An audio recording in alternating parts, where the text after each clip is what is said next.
Chief of defence staff general Anil Chauhan का एक बड़ा बयान सामने आया। 1962 में हुए भारत चीन युद्ध को लेकर जनरल चौहान ने बड़ा बयान दिया और कहा कि 1962 में एयरफोर्स के इस्तेमाल से चीन का आक्रमण कम किया जा सकता था, लेकिन तत्कालीन सरकार ने इसकी इजाजत नहीं दी थी।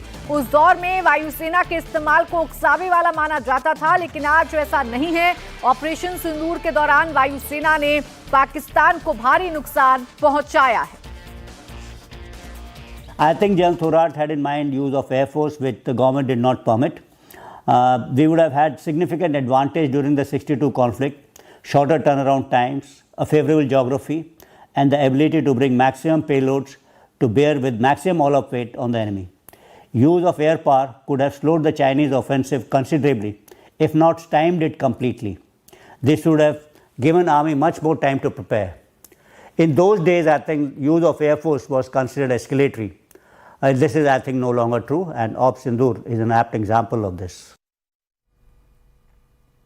मनीष प्रसाद हमारे डिफेंस एडिटर जुड़ गए ज्यादा जानकारी के साथ। दो बड़ी बातें मनीष, एक तो भारत की बढ़ती क्षमता, भारत में मेक इन इंडिया के बढ़ते कदम, और दूसरी बात जो जनरल चौहान की तरफ से कही गई कि अगर 1962 में वायुसेना का ठीक इस्तेमाल किया जाता तो वो युद्ध भारत ना हारता और चीन को पीछे अपने कदम खींचने पड़ते। प्राची, अगर अग्नि 5 से शुरू करें, अग्नि प्राइम से, तो आत्मनिर्भरता की ताकत ये और क्षमता पूरे विश्व को दिखाने वाली है।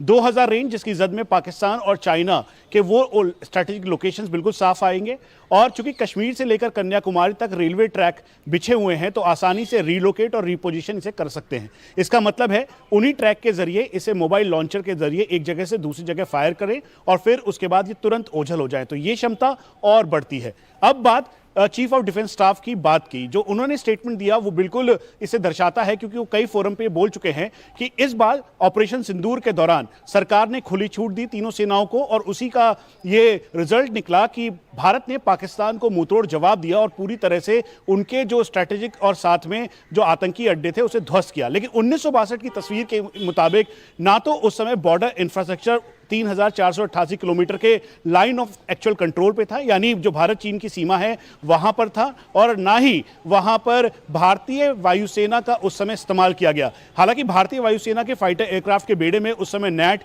या तूफानी जैसे फाइटर बॉम्बर्स उस समय जरूर मौजूद थे, लेकिन उस समय इसे एस्केलेशन के तौर पर समझा गया, और इसी बात को चीफ ऑफ डिफेंस स्टाफ ने अपनी स्टेटमेंट में रिफ्लेक्ट करते हुए भारत ने करके दिखाया। खुली छूट हमारी तीनों सेनाओं को मिली और उसका खामियाजा पाकिस्तान ने भुगता। पाकिस्तान के दांत खट्टे